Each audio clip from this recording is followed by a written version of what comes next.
Hello to you from the Sonoran Desert in the USA this June of 2016. This is Tony Denton coming to you from Phoenix, Arizona, and I'd like to talk to you today about the 7 woes of Matthew chapter 23. At the start of Jesus' ministry, he pronounced 7 blessings on the righteous in Matthew 5, 3 through 10. Number 1, theirs is the kingdom of heaven, verses 3 and 10. Number 2, they shall be comforted, verse 4. Number 3, they shall inherit the land, verse 5. 4, they shall be filled, verse 6. Number 5, they shall obtain mercy, verse 7. Number 6, they shall see God, verse 8. And number 7, they shall be called the sons of God, verse 9. Then, at the close of his ministry, Jesus pronounced 7 woes on the unrighteous or the self-righteous Pharisees and scribes in Matthew 23, 13 through 31. Why? Well, because number 1, they kept people out of God's kingdom, verse 13. Number 2, they took advantage of widows, verse 14. Number 3, they led men to eternal destruction, verse 15. Number 4, they were covetous of worldly things, verses 16 through 22. Number 5, they refused to show compassion, verses 23 through 24. Number 6, they were inwardly corrupt, verses 25 through 28. And number 7, they afflicted the righteous, verses 29 through 31. Now, for some reason we read and hear a lot about the 7 blessings of Matthew 5, while we very seldom read or hear about the 7 woes of Matthew 23. But since there seems to be a correlation between the two, perhaps we should read and hear much more than we do. Notice the following, sort of in a chart form in contrast here. The righteous enter the kingdom of God, while the unrighteous keep people out of the kingdom of God. That's number 1. Number 2, the righteous are comforted, while the unrighteous are condemned. Number 3, the righteous inherit the promised land, while the unrighteous are doomed eternally. Number 4, the righteous hunger for holiness, while the unrighteous are greedy for gain. Number 5, the righteous obtain mercy, while the unrighteous are merciless. Number 6, the righteous are pure in heart, while the unrighteous are defiled in heart. And number 7, the righteous are children of heaven, while the unrighteous are the children of hell. That's the chart comparison or contrast between chapters 5 and 23 of Matthew. Now, while the Beatitudes express the true way to please God, the woes express the false way to please Him, or the ways that you really can't please Him. There's another thing I find interesting. Notice that Jesus called the unrighteous leaders 7 things: hypocrites, children of hell, blind guides, fools, whitewashed tombs, murderers, and serpents. Well, before considering each of these 7 woes on the or self-righteous, let's consider what the words hypocrite and woe mean. Incidentally, I want to use the New Living Translation today. Hypocrites are simply actors, those who pretend to be what they are not. So, when used religiously, this word came to refer to those who act and profess to be better than what they really are. Check out verses 25 through 28 of Matthew 23. And they do that whether consciously, John 12:42 and 43, or not. They are called blind, after all, chapter 23, verse 16.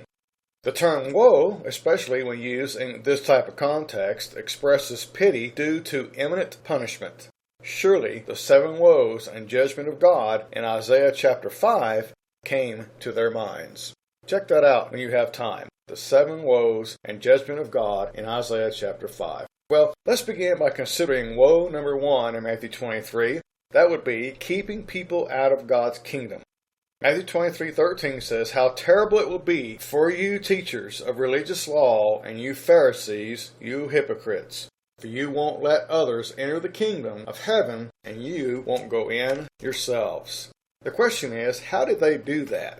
Well, they did it in at least 2 ways. 1, by keeping others from hearing the truth that kept them out of the kingdom. Speaking of some Jewish leaders, in 1 Thessalonians chapter 2, verse 16, Paul wrote that they were trying to keep us from preaching the good news to the Gentiles for fear that some might be saved. Sort of reminds us of Jonah, doesn't it? Then Paul went on to say the very same thing that Jesus indicated in the latter part of Matthew 23. By doing this, Paul wrote, they continue to pile up their sins, but the anger of God has caught up with them at last. And number 2, by teaching false doctrines, they kept people out of the kingdom. At another time when Jesus was preaching woes to these leaders, In Luke 11:52 he said, "How terrible it will be for you experts in religious law, for you hide the key to knowledge from the people. You don't enter the kingdom yourselves, and you prevent others from entering." Adam Clarke, in fact, said that in ancient times the rabbins carried a key, which was a symbol or emblem of knowledge. Woe number 2, taking advantage of widows. Verse 14 of Matthew 23. "How terrible it will be for you, teachers, and you Pharisees, hypocrites! You shamelessly cheat widows out of their property, and then, to cover up the kind of people you really are, you make long prayers in public. Because of this, your punishment will be the greater." One way in which they were described as hypocrites was in that they uttered lengthy prayers with wrong motives. In Matthew 6 verse 5, Jesus spoke of these very men when he said, "When you pray, don't be like the hypocrites who love to pray publicly on street corners and in the synagogues where everyone can see them." Paul no doubt had such men in mind when he wrote 1 Thessalonians 2:5. Paul spoke about these people using religion as a cloak for covetousness. That is, they'd extort money or other resources from people through the facade of piety. Just as the Bible implies the vulnerability of widows in Exodus 22:22, these men, being well aware of their susceptibility, purposely exploited it. Jesus touched on the very same idea of verse 14 in verses 25 and 26, where he referred to how they were full of extortion, New King James Version of Matthew 23. You can also check out Mark 12 and verse 40 in comparison with Mark 12:41 through 44. Incidentally, some believe that these men didn't just extort from widows in an emotional manner like televangelists do today, but they did it in even more sinister ways, such as foreclosing on their property and teaching that children could just give to them as leaders instead of to their needy parents as God commanded, something we'll get back to in woe number 4. Furthermore, in this verse, that is, Matthew 23:14, Jesus clarified why he placed a woe upon them. He said they had received greater condemnation. That's the New King James Version of that. Woe number 3, verse 15, leading men into eternal destruction. The verse says, "Yes, how terrible it will be for you teachers and you Pharisees, for you cross land and sea to make one convert, and then you turn him into twice the son of hell as you yourselves are." In this verse, Jesus has moved from their shutting up God's kingdom to men to opening up the gates of hell to them. In other words, there's no middle ground. It's salvation or condemnation for all men. So what did Jesus mean by twice the son of hell? Well, I think Albert Barnes aptly answers this for us when he wrote that the Jewish writers themselves say that the proselytes were scabs of Israel who hindered the coming of the Messiah by their great wickedness. The Pharisees gained them either to swell their numbers or to make gain by extorting their money under various pretenses. And when they had accomplished that, they took no pains to instruct or restrain them. They had renounced their superstitions, which had before somewhat restrained them. But the Pharisees had given them no religion in its place, so they were left to the full indulgence of their vices. I think that's a pretty good explanation. Incidentally, it wasn't their zeal that Jesus was condemning. For as Paul wrote in Romans 10 verse 2, many of them had a zeal for God, but it wasn't according to knowledge. While we're on the point, some like McGarvey believed Jesus was speaking of Jewish proselytes to Phariseeism, not Gentile proselytes to Judaism. So that's something worth looking into. Anyway, let's also not fail to notice that Jesus told these men they were sons of hell as opposed to sons of the kingdom. Check out Matthew 13:38, reference to that. Woe number 4, covetous of worldly things. Let's read verses 16 through 22. Blind guides, how terrible it will be for you. For you say that it means nothing to swear by God's temple. You can break that oath. But then you say it's binding to swear by the gold in a temple. Blind fools, which is greater, the gold or the temple that makes the gold sacred? And you say that to take an oath by the altar can be broken, but to swear by the gifts on the altar is binding. How blind! For which is greater, the gift on the altar or the altar that makes the gift sacred? So when you swear by the altar, you're swearing by it and by everything on it. And when you swear by the temple, you're swearing by it and by God who lives in it. In fact, even when you swear by heaven, you're swearing by the throne of God and by God who sits on the throne. This time, instead of calling the Pharisees and the scribes hypocrites, Jesus called them blind guides and fools. Why? Well, let's consider the blind guides concept first. The other place where Jesus used this language is found in Matthew 15, verse 14, where he spoke of the blind leading or guiding the blind. And what's the context of that particular statement? Well, let's read Matthew 15, 1 through 9, and we'll get the context. Then the scribes and Pharisees who were from Jerusalem came to Jesus, saying, Why do your disciples transgress the tradition of the elders? For they do not wash their hands when they eat bread. But he answered and said to them, Why do you also transgress the commandment of God because of your tradition? For God commanded, saying, Honor your father and your mother, and he who curses father or mother, let him be put to death. But you say, Whoever says to his father or mother, Whatever profit you may have received from me has been dedicated to the temple, is released from honoring his father or mother. Thus you have made the commandment of God of no effect by your tradition.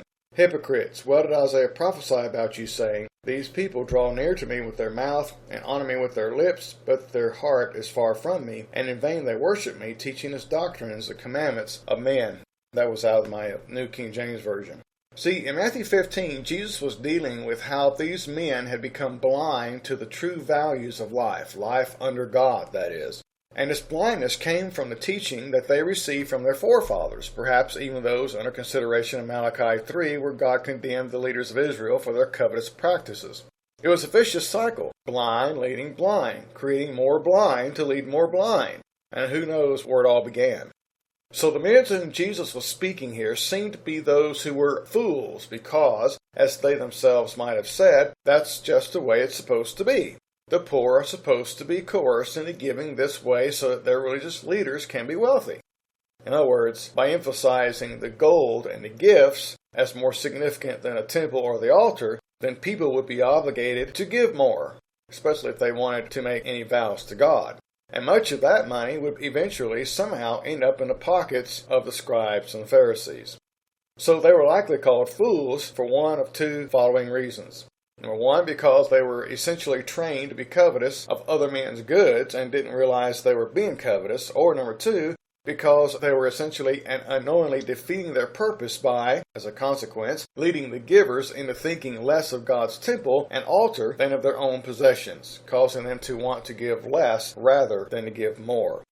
Anyway, the point is, these men were utilizing a religious system that basically permitted them to rob God and others and somehow still preserve their reputations.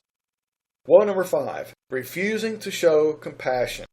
How terrible it will be for you, teachers and Pharisees, hypocrites, for you're careful to tithe even the tiniest part of your income, but you ignore the important things of the law, justice, mercy, and faith.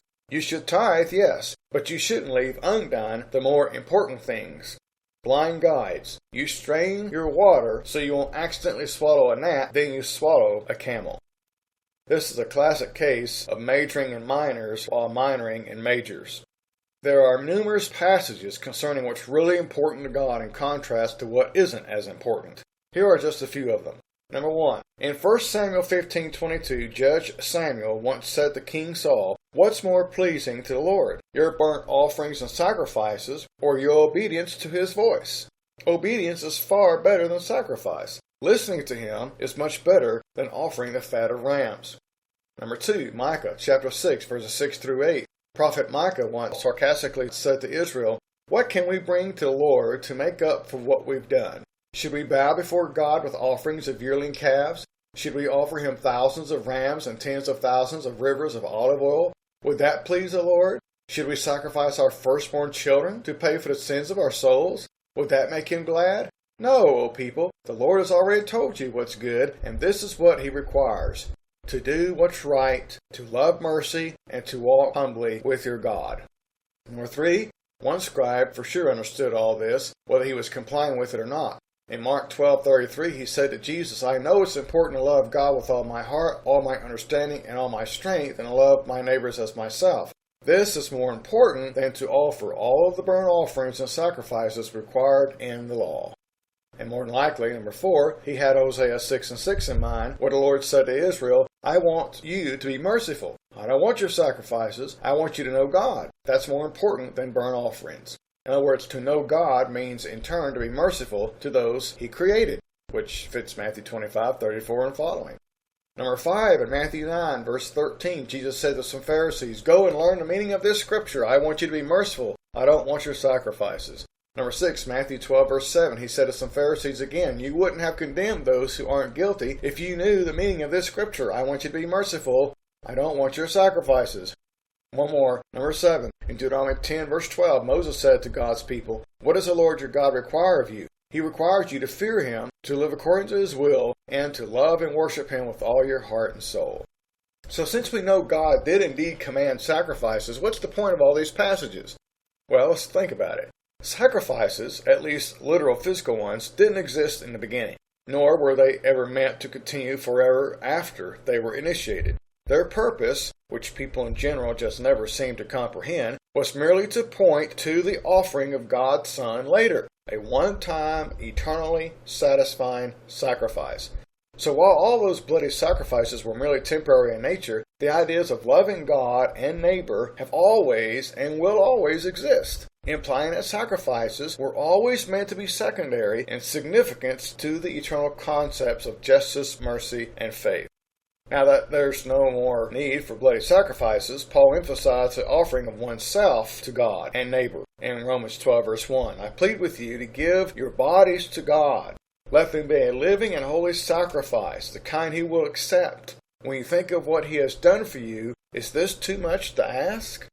So, see, in the time of Paul, the sacrifices of animals and such were going away, and he was telling them to give themselves to the Lord, living sacrifices. Oh, and the part about straining out a gnat and swallowing a camel was just a sarcastic way of illustrating the absurdity of their actions in the eyes of God. Gnats were like the smallest of unclean animals, Leviticus 11:42, and camels were like the largest of unclean animals, Leviticus 11:4. But while they'd strain their drinks to be sure they didn't swallow a gnat, they'd, figuratively of course, swallow a camel. By the way, Jesus may have been using a Jewish pun here. I say this because these words in Aramaic were kamlah for gnat and gamlah for camel. So unlike it might seem at first, rather than condemning these men for doing too much, Jesus was condemning them for doing too little, way too little. Tithing they should have done, while at the same time not leaving justice and the love of God behind, the way Luke 11:42 puts it. And a great example of these men is when they paid Judas 30 pieces of silver to betray Jesus to be killed, but then later said they wouldn't accept it back because it was blood money. Matthew 27, verse 6. Alright, moving on to woe number 6, inwardly corrupt. Matthew 23:25-28. "How terrible it will be for you, teachers and Pharisees, hypocrites! You're so careful to clean the outside of the cup and the dish, but inside you're filthy, full of greed and self-indulgence. Blind Pharisees! First wash the inside of the cup, and then the outside will become clean too. How terrible it will be for you, teachers and Pharisees and hypocrites! You're like whitewashed tombs, beautiful on the outside, but filled on the inside with dead people's bones and all sorts of impurity. You try to look like upright people outwardly, but inside your hearts are filled with hypocrisy and lawlessness." While the other woes may be closely related to this one, these two are more than that. They're saying the exact same thing, so I placed them together. Anyway, although sad, it's interesting that these so-called leaders were more concerned about a clean vessel than they were about what went into the vessel. In other words, the vessel may be ceremoniously clean, but the food in it may have been acquired by extortion, the meaning of greed here, or it may be the means by which they become gluttons. Likewise, while their earthen vessels may have been clean and smelling sweet on the outside, that which men could see and smell, their insides, their hearts, that which God sees, 1 Samuel 16:7, were nasty, nasty, nasty in God's sight. So Jesus told them that if they just cleaned their inward man, their outward man would follow suit. As Dwight L. Moody used to say, "If I take care of my character, my reputation will take care of itself." Perhaps Jesus added the whitewashed tombs woe as yet another illustration of the same point because this was Passover week. I say this because the Jews had a practice of using the preceding month of Adar to renew the whitewashing on tombs in order to mark them clearly so that the pious visiting Jews who were on their way to Jerusalem for the Passover wouldn't accidentally defile themselves by touching a place where the bodies of dead were buried. In Luke 11:44, Jesus put it this way, "How terrible it will be for you are like hidden graves in a field. People walk over them without knowing the corruption they're stepping on." Paul called the high priest Ananias a whitewashed wall in Acts 23 verse 3 because he sat in judgment of Paul while at the same time having him beaten against the law. So whitewashing wasn't a mark of beauty. It was a warning of uncleanness, of being dead as these men were to God, which explains why Jesus had warned his disciples to avoid Herod, Mark 8 verse 15, as well as the Pharisees and Sadducees in Matthew 16:6 and 12. Woe number 7. Afflicting the righteous. How terrible it will be for you teachers and you Pharisees, hypocrites! For you build tombs for the prophets your ancestors killed, and decorate the graves of the godly people your ancestors destroyed. Then you say, we never would have joined them in killing the prophets. In saying that, you're accusing yourselves of being the descendants of those who murdered the prophets. Go ahead, finish what they started. You snakes, sons of vipers, how will you escape the judgment of hell? Matthew 23:29 through 33. I find it interesting that Jesus implied that being religiously rigid in the way these men were doesn't lead to persecution by others as much as it does to persecution of others. In other words, it sounds like Jesus was saying to these men who had left off faith, verse 23, that when men try to please God by works alone, by their own righteousness, which is actually like filthy rags to God, Isaiah 64:6, they end up judging others by comparing them with themselves. In Romans 14:4, Paul asks, well, who are you to judge another's servant? To his own master he stands or falls. And in 2 Corinthians 10:12, Paul sarcastically said of some Jews that they're only comparing themselves with each other and measuring themselves by themselves. What foolishness! It's also interesting that what Jesus was implying here is that while these religious leaders pretended to be kind toward the departed prophets, they were persecuting those of their own day, verses 34 through 36. When Jesus referred to how they agreed that their forefathers killed the prophets of God and how that they were therefore accusing themselves at the same time, what did he mean? Well, he could have meant a couple of things. Number one, he could have been saying that since they concurred that their forefathers did indeed kill God's prophets, and since they were at this very time plotting to kill him, the very Son of God, then they were demonstrating that they were no better than their forefathers, but were in fact worse than they were. Or number two, he could have been saying that since they concurred that their forefathers did indeed kill God's prophets, they were actually liars when they said that they wouldn't have done what they did because it was their general practice to justify themselves by boasting in their ancestry. After all, Jesus did call them hypocrites here. Two more things on these verses before we close. Number one, while Jesus called opponents of the gospel wolves in sheep's clothing, he called these men by their most detestable of creatures, vipers, deadly, poisonous, yet small snakes. And number two, while John the Baptist in the beginning of Jesus' ministry indicated that these so-called leaders may not be so hardened as to be unable to change, Matthew 3:7 through 9, here at the end of Jesus' ministry, he indicated that they were too hardened, too seared with that hot iron to change, verse 32. Well, in conclusion, it's said that when a hot-tempered man is angry, you don't pay much attention. But when a meek man is angry, you tend to pay very close attention. In this passage, Jesus wasn't just sad, he was mad. He had put up with these hypocrites and these blind fools long enough, 3.5 years, not to mention his life before he started his ministry. He knew his time was being fulfilled anyway, so he laid it on the line at the end here, not pulling any punches as he put them in their places. So I believe it's just as important that we study the woes of Christ as it is the beatitudes of Christ, trying to find ways in which we ourselves might be guilty of the things of which Jesus accused them in order to avoid making him upset with us. Here's our summary and general application for us today. Number one, let's be sure we don't do anything to keep people out of God's kingdom. Number two, let's be sure we don't take advantage of anyone regardless of our rationale. Number three, let's be sure we don't lead people into eternal death, separation from God. Number four, let's be sure we aren't covetous of physical, material, temporal, worldly things, but of spiritual things. Number five, let's be sure we are as compassionate, merciful, and gracious as possible. Number six, let's be sure we are inwardly pure first, then we'll be outwardly pure automatically. And number seven, let's be sure we don't make the lives of the righteous more difficult than they already are. So that's the 7 woes of Matthew chapter 23. And all of those lead right up to Jesus talking about the destruction of Jerusalem. Because of these leaders, and because of them being blind leaders of the blind, causing others to follow them, they were under condemnation. So Jesus spoke about them being serpents, brood of vipers. How can you escape the condemnation of hell? Therefore, he goes on in verse 34, I send you prophets and wise men and scribes. Some of them you will kill and crucify, and some of them you will scourge in your synagogues and persecute from city to city, that on you may come all the righteous blood shed on the earth, from the righteous Abel to the blood of Zechariah, son of Berechiah, whom you murdered between the temple and the altar. Assuredly I say to you, all these things will come upon this generation. O Jerusalem, Jerusalem, the one who kills the prophets and stones those who are sent to her. How often I wanted to gather you together, as a hen gathers her chicks under her wings, but you were not willing. Look, your house is left to you desolate. You shall see me no more till you say, blessed is he who comes in the name of the Lord. And then what happens? The disciples ask him to explain more about what he was just talking about. And so they ask him about the end of all things, relative to the Old Covenant cultus, the temple, Jerusalem, and so on. And he goes on in chapters 24 and 25, talking about all prophecy being fulfilled at the destruction of Jerusalem, Luke 21 and 22.